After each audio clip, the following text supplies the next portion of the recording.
Thank you so much, Lauren and Annalene and everyone at PHM South Africa for organizing this. Thank you so much, Chairperson, for really setting us up for such an important conversation on the larger picture of what's happening with COVID. I'm going to do a more specific issue of just looking at what's happening with the issue of intellectual property rights and access to COVID-19 technologies and sort of what we've learned over the last year and a half. And I think the theme that I'm going to pick on is exactly what the chairperson, what Sibongile was talking about, and that is the power of big pharmaceutical companies that we have just seen explode in the last year and a half. So yeah, let me just, does that work? Yeah, that's good. Thank you. Okay, great. So I haven't really figured out Zoom that well. So if there's a message, I normally can't read it. So if you want to interrupt me or just tell me to finish or something like that, just interrupt me. Don't send me a written message. I won't be able to see it. Okay.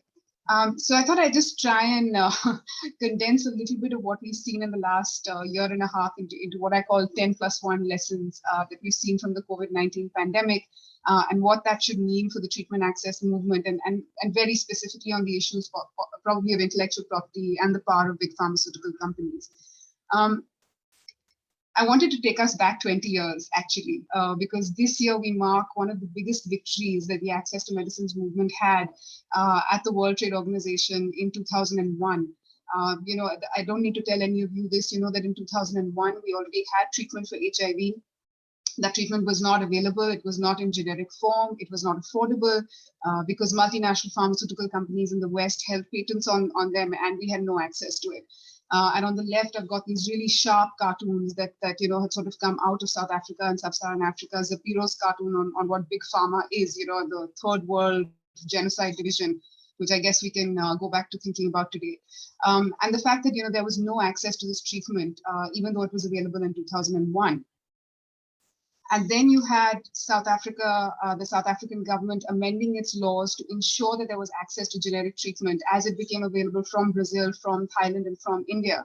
And we know the history of that. The South African government was promptly sued by 39 multinational pharmaceutical companies for daring to try and access affordable generic medicines. And that set off this global movement against pharmaceutical companies and challenging the World Trade Organization and its TRIPS agreement, you know, that requires all our countries to grant 20-year patents on all products, including life-saving medicines. And that global movement that started or that was sparked off from South Africa resulted in what we know as the Doha Declaration today. This is the 20th anniversary of the Doha Declaration that we'll be celebrating in a few months, where every member of the WTO, including developed countries, said that when it comes to the TRIPS agreement, and that's the agreement that requires us to, you know, grant these patent monopolies on medicines, that they should be interpreted in a manner that supports the right to health and in particular access to medicines for all. And the last 20 years of what the HIV movement has done globally has focused to a large extent on using this Doha Declaration. Many countries have issued compulsory licenses to ensure that they have access to cheaper medicines. In countries like mine in India, we regularly challenge patent applications that come in on essential medicines. And in South Africa, of course, you've had a nearly 10-decade-long you know, law reform campaign going on in an attempt to get South Africa to also adopt and use what we call TRIPS flexibilities to ensure access to affordable medicines. Now, one of the things that happened in the last 20 years was, of course, that pharma pushed back massively against all this, against all our work on ensuring access to affordable medicines. But the one thing they always said was, yes, you have the right to take these actions if there's an emergency, okay? And lo and behold, we have COVID-19. I don't think there's any other better definition of an emergency. And I've said this before, even someone as cynical as me, and I think I'm one of the most cynical people I know, even I believed Big Pharma when they said, if there was a genuine emergency, you would not have to think about patents, you would not have to think about intellectual property, there would be no question about being able to access life-saving medicines or vaccines. And here we are a year and a half later, and as Sibongile has pointed out, even that Big Pharma is not happy to follow through on their promise, that even in the case of an emergency, they will put barriers. So I just wanted to highlight some of the things that we have learned. Okay, lesson one, in the HIV movement, we focused a lot on ARVs, on access to medicines. What COVID-19 has shown us is that there are intellectual property barriers on masks, Many of you probably recognize this machine. It's the CBNAT machine, the Gene Expert machine from Cepheid, which is now used also for diagnosis of COVID-19, and they're refusing to share the technology, and they're charging a lot of money for this test. They're not bringing the price down. And on the right-hand side, what you can see is the thousands and thousands of patents and patent applications that previously already existed on coronavirus vaccines. And now we know in the last year and a half, many, many more have actually been filed. So we used to focus on medicines. We now know it's a lot more than medicines that we need to look at and focus on. Lesson number 2, it's not just patents. This is something that we've got so used to working on in the last 20 years, but there's something else called trade secrets that is turning out to be even more dangerous. The simplest example that I can give you is, the recipe of Coca-Cola. I think that's the most famous secret in the whole world, right? Nobody knows it other than a few people in the Coca-Cola company. Great for Coke. But when it comes to medicines and vaccines, when you keep the recipe and the formula of how to make medicines, how to make vaccines secret, it means that other competitors cannot do this. And that's really been one of the biggest holdups in vaccine manufacturing expanding across the world. I'm not going to spend time on the right-hand side. I'm sure these slides will be available to you later, but we're discovering more and more that there's many intellectual property barriers across the board when it comes to access to diagnostics, to masks, to ventilators, and to vaccines, of course. Lesson 3, the AIDS medicines voluntary licensing model does not work.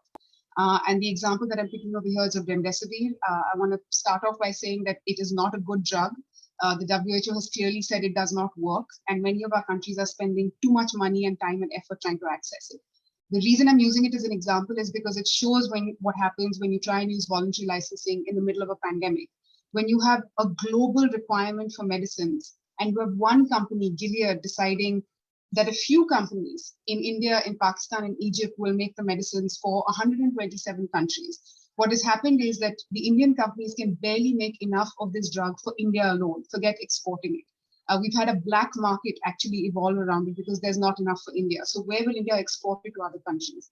The second thing that's happened is that because there are fewer companies that are making it, the price of this treatment could be as low as $5 for a 5-day course of treatment, but it has not gone below $250, right? And this is because we don't have mass production, we have very limited production. So the voluntary licensing model that we got used to in the AIDS context really is not working in the context of this pandemic or when there's global requirements. Lesson 4, public funding, which we all demand and we all ask for, and public promises do not equal access. The biggest example of this is the Oxford AstraZeneca vaccine. It came out of Oxford University. It came with public funding that the UK had put in. And yet, even though they said that, look, because it's a pandemic, anyone can come and take a license from us, anyone can make this vaccine, by the end of it, they ended up having an exclusive deal only with AstraZeneca. And even though AstraZeneca has empowered other companies to make it, again, we're not seeing mass production. And South Africa itself saw the problem in the delays when they try to access the AstraZeneca vaccine. This has, of course, happened with other vaccines as well. Lesson 5, pandemic or no pandemic, always no transparency. We have no idea of the deals these companies have entered with our governments. We have no idea how they supply. We don't know what prices they're charging. They don't tell us when the supplies are going to come through. With the AstraZeneca one, there was a leaked contract that came out of Brazil. And then somebody finally managed to put together the prices that they were charging. AstraZeneca and Oxford said that they would have no profit pricing for their vaccine, but their prices range from $2 to $3, ironically for developed countries. And then a country like Uganda pays $7 to $8 per dose. So we have no idea what's actually happening with these companies, their supply or their pricing. Lesson 6, 100% profit, 0% responsibility. Pfizer and Johnson & Johnson are making billions of dollars on these vaccines, but they are forcing our governments to give them unqualified indemnity and immunity from any responsibility from the side effects from these vaccines. This is unheard of before this pandemic. You have the responsibility for a product. You are making billions of dollars on it, and yet they are forcing and bullying our countries into saying, if you want the vaccine, you will make sure that we don't get sued for any problems with that vaccine. And this is a really shocking thing that's happened in the course of this sort of pandemic. Lesson 7, I think for 20 years, we have been told that local production is not possible. It's not possible in Africa. It's not possible in least developed countries. It's expensive. It's very difficult to do. And today we can see what the result of that is, of not being self-sufficient and self-sustainable in local production. It's also a lie and a myth that it is not possible. Before even the Indian companies made remdesivir, what you can see on the left-hand side of your screen is the announcement of a Bangladeshi company, and Bangladesh is a least developed country, which had already made remdesivir and was supplying it to their government. Okay, we've had vaccines come out of China, which have been validated by the WHO and are being used across the world, right? So we know this is possible coming from developing countries. We also know from research that our friends and colleagues are doing in the United States that with the mRNA vaccines, the ones that you know of as Pfizer or Moderna, once they get the technology, manufacturers are actually able to start making and providing these vaccines within 6 months. So that's how quickly it would actually happen if everyone put their minds towards improving access and improving production of these vaccines. One of my favorite arguments that the pharmaceutical companies made against providing this technology globally was that if you had the TRIPS IP waiver that Sibongile was talking about, then China and Russia were going to get access to this mRNA technology, and that was going to cause a national security threat. And then 6 months later, we hear that BioNTech is now entered into a joint venture with China and is going to be producing the mRNA vaccines in China. So apparently, if we assert our rights to get the mRNA technology, it's a national security issue. But if they hand it over and make profits from it, then it's not a problem. Lesson 8, our governments definitely have the power to challenge big pharma's monopolies. Israel has issued a compulsory license on ritonavir, which benefited the HIV community more than those who needed COVID treatment. Hungary and Russia have issued compulsory licenses. Many countries, including developed countries, have changed their laws, but unfortunately are simply not using that power because they are afraid of pharmaceutical companies. So lesson 9, and this is something we know from the HIV movement, our governments are not going to take on big pharma. So it is up to us to do it.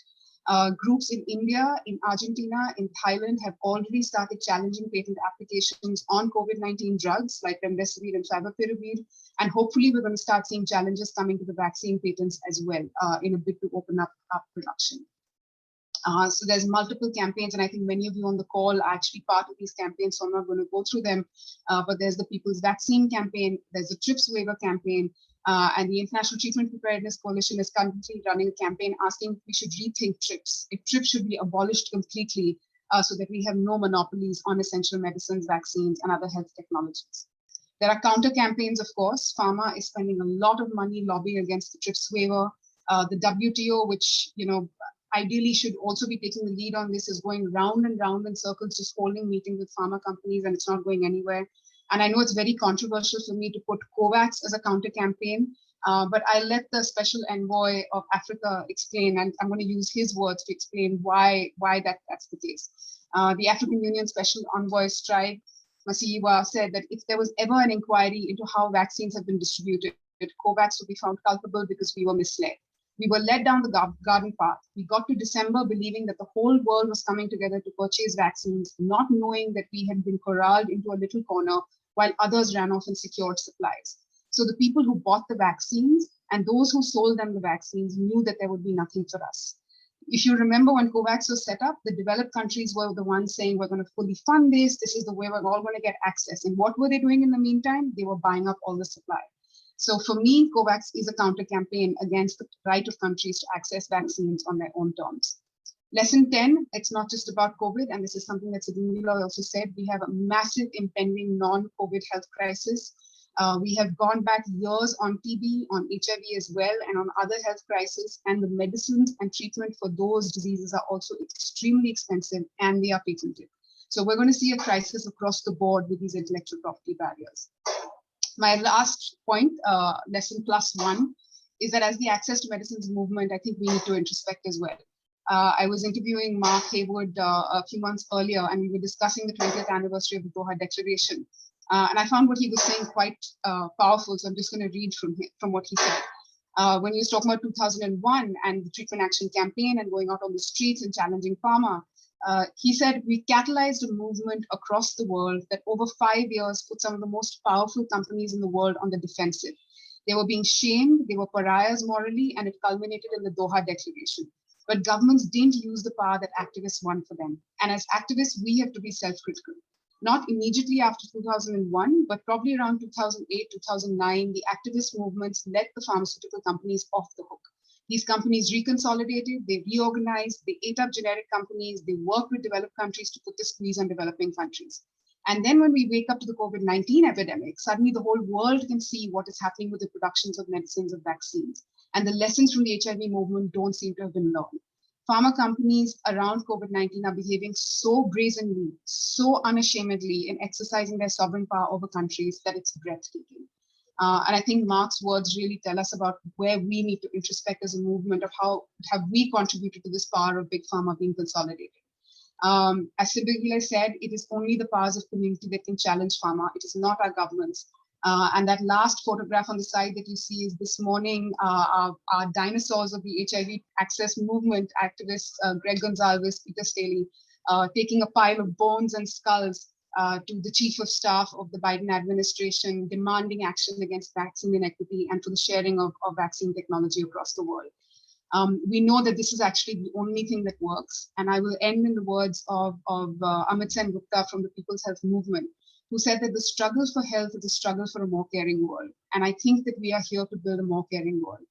I think we are looking at an extremely uncaring world at the moment, and it is our job as communities and activists to get the world back on the right track. So thanks so much, PHM, for organizing this, and I'll stop there.